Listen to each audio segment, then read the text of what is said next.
Amados irmãos, a paz do Senhor, aqui é o pastor Heranelas, pastor da Igreja Metodista Pentecostal, no Morro da Carolina, no Jacatirão do Caxias, na congregação já de Santa Marta da Forrocha, a congregação Nova Campinas do Caxias, para ministrar a aula de número 2, lições da CPAD, classe de adultos.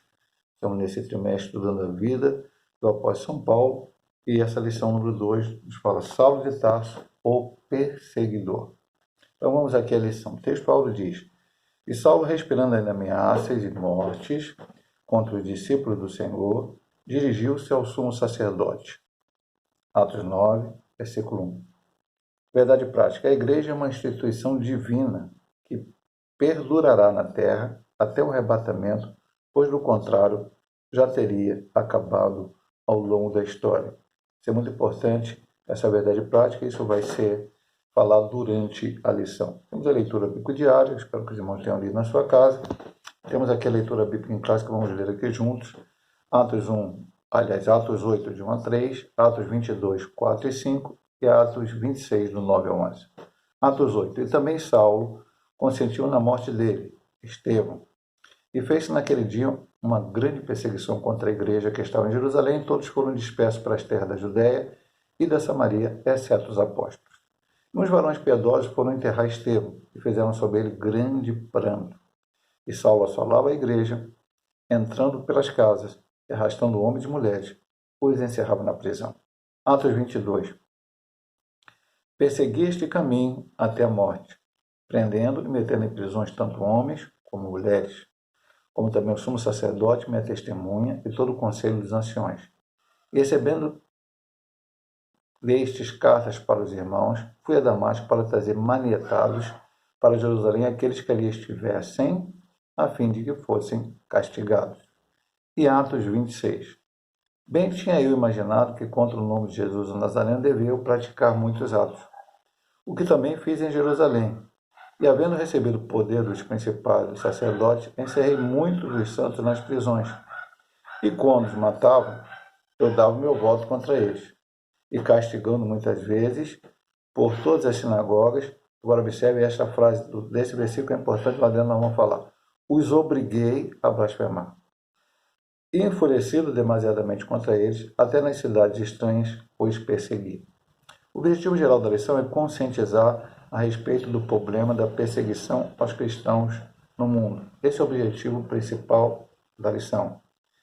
Abaixo, os objetivos específicos referem-se ao que o professor deve atingir em cada tópico. Por exemplo, o objetivo refere-se ao tópico com o seguinte subtópico. Elencar as características persecutórias de Saulo. Primeiro ponto, ele quer fazer isso. No segundo ponto, ele quer expor a respeito da perseguição contra a igreja em Atos. E no terceiro, esclarecer a respeito de um sistema contra a igreja. Vamos então aqui para a introdução dessa lição de número 2.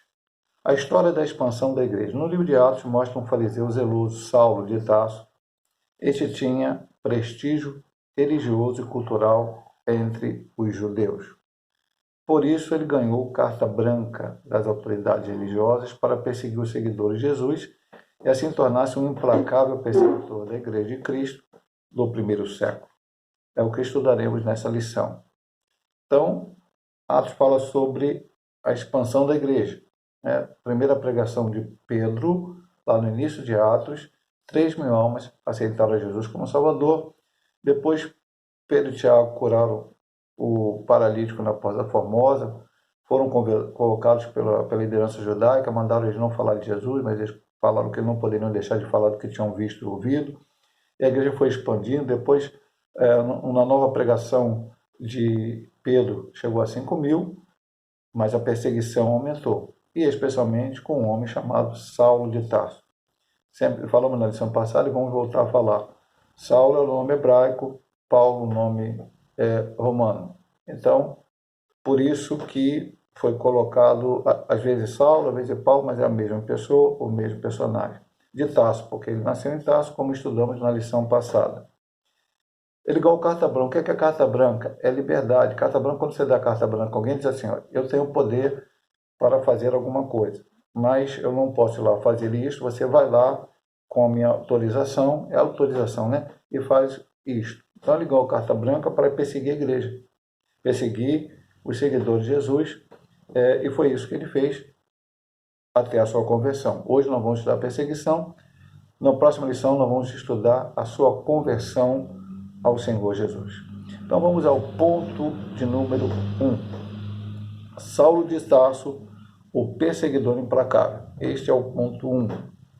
A primeira subdivisão é: Saulo se descreve como blasfemo, perseguidor e opressor. 1 Timóteo 1,13. Quando ele escreve a carta a Timóteo, ele fala do seu passado, ele diz que ele foi exatamente isso. Ele foi um blasfemo, perseguidor e opressor. Como um fariseu fanático, Saulo tinha a convicção de que seu papel era destruir a fé cristã, matando e prendendo os seguidores de Jesus. Sua postura arrogante o fazia ser truculento. É uma pessoa truculenta, uma pessoa que age com força excessiva, uma pessoa que usa métodos qualquer para conseguir aquilo que quer, usando grande violência. Aqui eu disse, o texto diz, contra pessoas simples, homens e mulheres, sem qualquer compaixão. Ele não tinha dó, não tinha misericórdia, não tinha compaixão. O único objetivo dele, como um fariseu fanático, era perseguir Cristo, perseguir os seguidores de Cristo. Ele acreditava piamente, com toda a convicção, que com esse comportamento estava agradando a Deus. Apoiado pela casta sacerdotal, que odiava o nome de Jesus, Saulo usava dos meios legais para atacar os cristãos. E aí eu falo assim, legais no sentido farisaico, a lei que vigorava naqueles dias. Mas esse não era o pensamento do Antigo Testamento. Que se alguém se opunha, a pessoa tinha a possibilidade de aceitar a palavra de Deus. Ruth se tornou uma judia, Naamã, Eliseu, o rei de Israel, tinha todo o poder para simplesmente negar qualquer coisa a Naamã. Naamã foi enviado para se curar de lepra. Eliseu o curou de lepra, não obstante Naamã ser uma pessoa que anteriormente atacou Israel como chefe do exército da Síria. Então, mas no dia de Jesus, os fariseus perseguiam mesmo. Vamos perseguir o evangelho. Todo mundo se opôs aos fariseus. Inclusive, eles tinham até problema entre as próprias outras seitas judaicas, fariseu contra saduceu, fariseu contra herodiano. Então, quando surgiu alguma outra pregação que para eles era mais uma seita do judaísmo, então eles perseguiam. Por causa da truculência, os seguidores de Jesus tiveram que fugir para outra cidade, como nós lemos aqui na leitura bíblica em classe. O perseguidor respirava ameaças e morte contra os discípulos de Jesus, Atos 9:1. E por isso não havia problemas em prender, arrastar preso para Jerusalém os que professavam o nome de Nazareno. Então, o perseguidor implacável, que depois de convertido, entendeu que ele foi um blasfemou de Jesus muitas vezes, ele foi perseguidor, ele foi opressor. Ele entendeu isso. Ele fazia isso como se fosse agradar a Deus, como se estivesse agradando a Deus. Sempre que a igreja é perseguida, ou quase sempre, vamos colocar assim, não sempre, porque hoje a igreja continua sendo perseguida, nós vamos tocar esse ponto lá na frente, vai ser falado em outro ponto da lição, é perseguida por alguém que acha que está agradando, está fazendo certo, está dentro daquele pensamento correto. Aqui no Brasil, nós evangélicos, isso ele vai dizer lá no final, no último ponto da lição, fomos perseguidos, não só os pentecostais, lá ele fala muito dos pentecostais, mas não foi só os pentecostais, foi todos os cristãos, pela Igreja Católica Romana. Quando nós tivemos a questão da proclamação da República, nós tivemos alguns personagens, um chamado Antônio Conselheiro, de vez em quando aparece em seriado de televisão. E qual era o grande vilão para eles? Porque era a favor do Império. Por que era a favor do Império e não da República? Porque a República no Brasil foi proclamada essencialmente por pessoas cristãs, pessoas que eram servos de Deus, protestantes, que queriam a liberdade no Brasil. O Império era dominado pela religião católica romana, porque os portugueses eram católicos. Então, Antônio Conselheiro, apenas um exemplo dando aqui, lá do passado, houve outros, ele era contra a República, contra os protestantes, né? E lutou, pegou em arma lá no Nordeste, para que lutasse contra. Não conseguiu, logicamente, a República foi proclamada, e nós vivemos num país onde há liberdade de religião. A pessoa quer ser católica, ela é católica, quer ser protestante, é protestante, quiser ser outras religiões, ela é, e cada um cultua a Deus, sendo que cada religião prega o que entende que é certo e tenta convencer pessoas de outras religiões a se converterem à sua. Nós sabemos, nós somos protestantes, nós somos evangélicos, entendemos que nós estamos pregando Jesus, que morreu na cruz, que trouxe a salvação e a vida eterna, para que todo aquele que nele quer não pereça, e aí nós pregamos isso, pregamos a palavra de Deus e o Evangelho. E por isso também somos perseguidos ainda hoje, a igreja é perseguida. Logicamente no Brasil muito menos, em outros países muito mais, mas daqui a pouco nós vamos falar sobre isso, e vamos continuar aqui. As ameaças de Saulo de Tarso. Então vamos ver aqui como ele ameaçava. A expressão respirando ameaças de morte, que está em 9:1, descreve Saulo de maneira figurada, como uma fera selvagem que ameaçava a sua presa. No texto de Atos 9:21, o perseguidor era visto como um exterminador, pois conduzia os cristãos às prisões, além de permitir que fossem açoitados. Ele não poupava ninguém que seguisse a doutrina de Cristo. Então, quando Lucas fala em respirando ameaças e mortes, descrevendo Saulo no capítulo 9, versículo 1 de Atos dos Apóstolos, ele está descrevendo ele como fosse uma fera selvagem que amassava a sua presa. Como uma fera selvagem faz? Só você ver aí em um programa desse que passa na televisão sobre animais, principalmente tipo o leão, leopardo, essas feras assim. Ele vai atacando, ele vai fazendo as suas movimentações para acuar a sua presa. Ele faz algumas investidas, que ele sabe qual é a investida, ele não vai matar a presa, derrubar a presa, mas vai enfraquecer ela, às vezes mentalmente, fisicamente, para depois dar o bote final e alcançar. Aqui fala de açoites, fala de prisões, fala de uma série de coisas que eram feitas para tentar minar a fé da pessoa, para que a pessoa comece a pensar, poxa, eu sirvo a Cristo e agora eu estou sendo perseguido, antes eu não era, antes eu vivia tranquilo, será que vale a pena servir a Cristo? Isso, meu amado irmão, volto a dizer, como disse aqui ele na lição já. Nós estamos estudando. Por que estamos estudando a vida de Saulo, de Paulo, nesse trimestre? É só para saber, historicamente, que existiu um homem chamado Saulo de Tarso, um homem que viveu, perseguiu, que se converteu, que pregou, que morreu, escreveu metade do Novo Testamento? Não. É para tirar lições, tanto da vida dele, como ele se comportou antes de se converter, como ele se comportou depois de se converter, como as outras pessoas se comportaram referentes a ele antes de se converter, porque nós vamos ver que quando ele depois se converte, isso é a lição que vem, e pega a palavra, aqueles que o apoiavam para perseguir, agora passam a persegui-lo.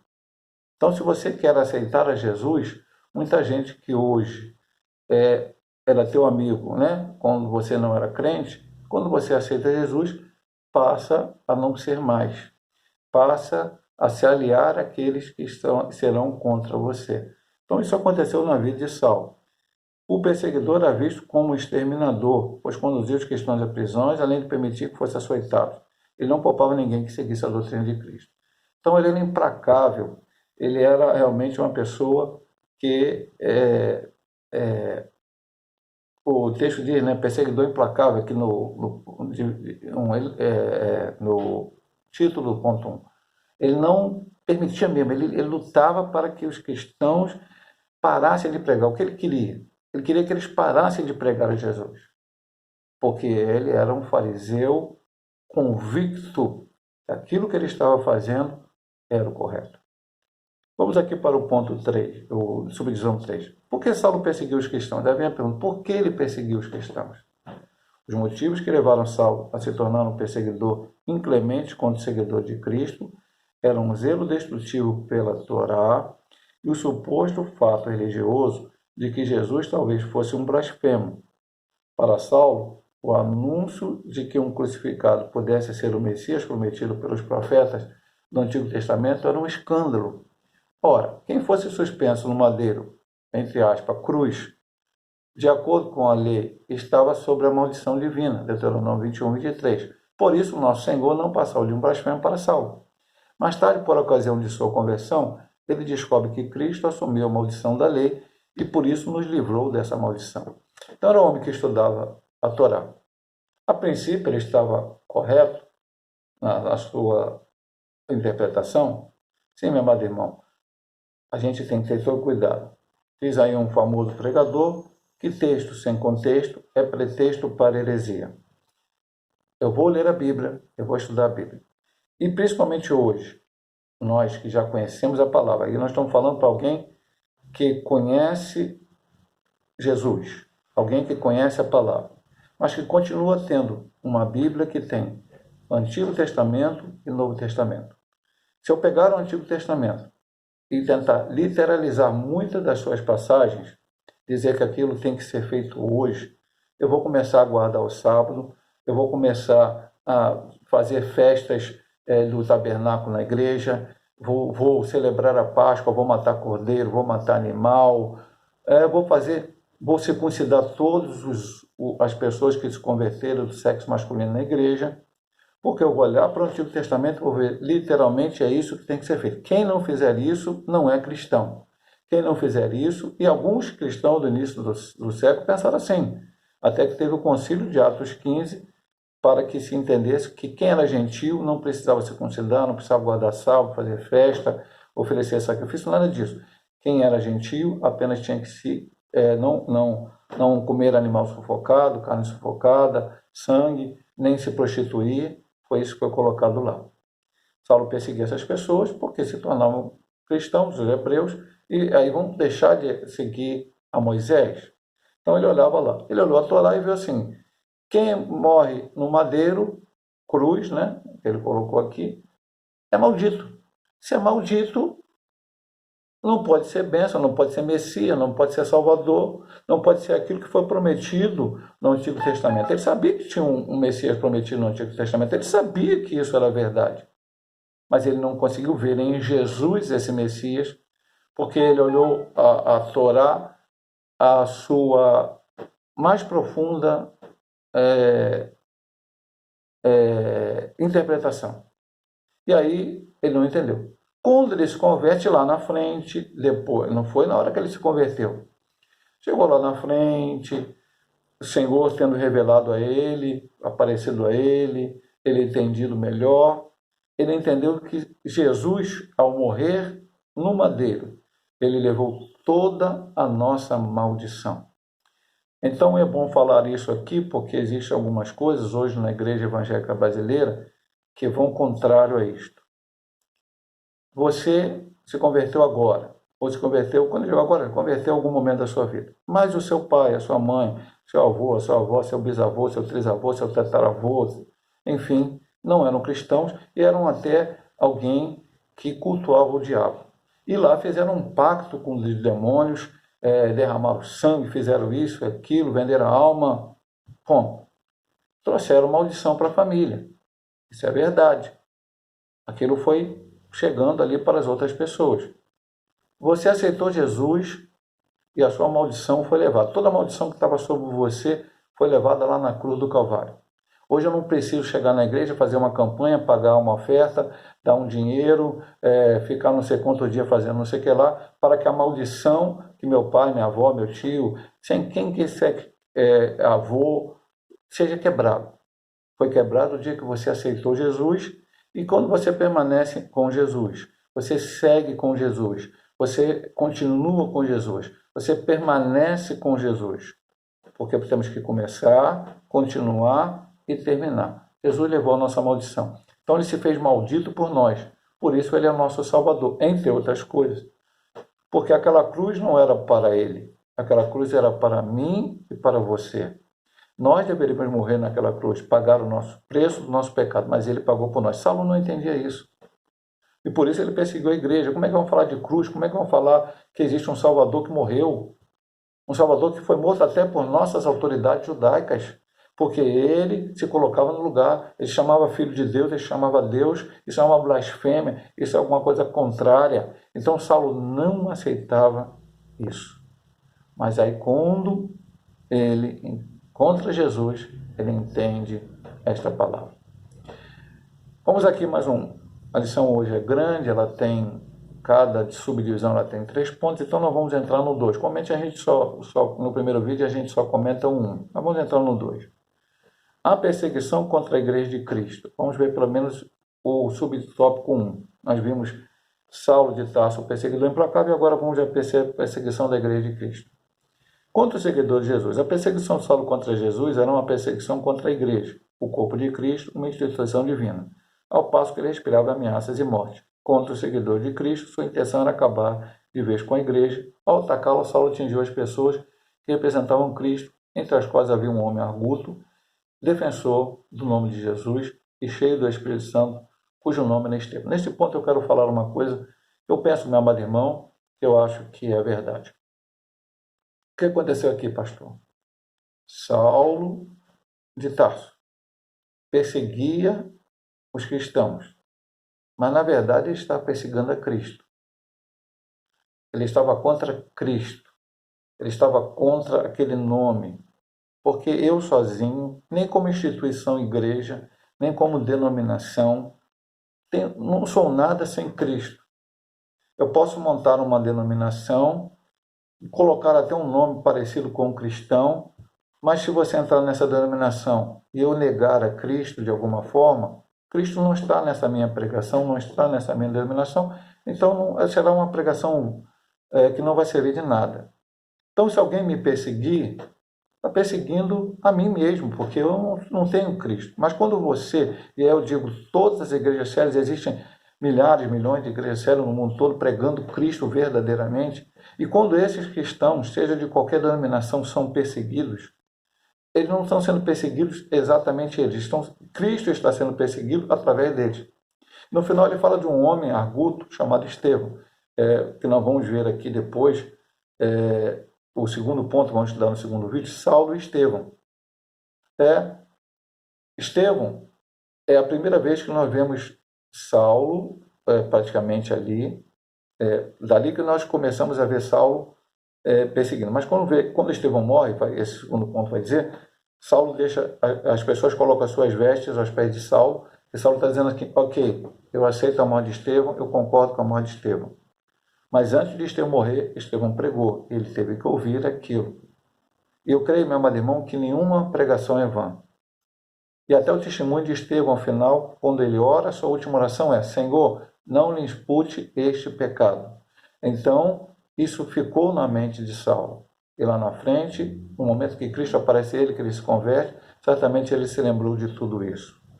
Verdadeiramente, nós somos perseguidos. Vai chegar a nós, vai chegar o pastor, vai chegar o apóstolo, vai chegar o bispo, vai chegar o missionário, vai chegar a todos os missionários que estão sendo perseguidos aí, em certos países aí, que há a maior perseguição. Daqui a pouco nós vamos falar sobre isso, nos outros pontos. Não, eles estão sendo perseguidos, mas é porque eles pregam a Cristo. Se eles chegassem num país budista e falassem que Buda é o maior, eles não estariam sendo perseguidos. Se eles chegassem num país muçulmano e falassem que Maomé é o profeta, eles não estariam sendo perseguidos. Eles só são perseguidos porque eles falam de Cristo. Então, na verdade, a perseguição é a Cristo. Persegue-nos porque eles querem atingir a Cristo.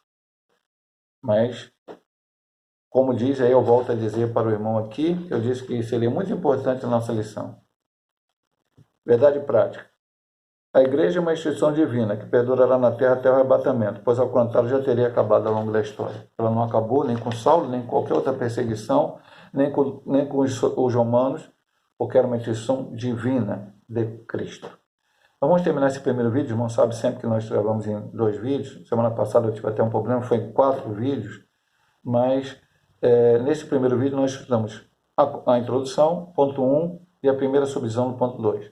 E no segundo vídeo nós vamos continuar com o ponto 2, o ponto 3 e a conclusão.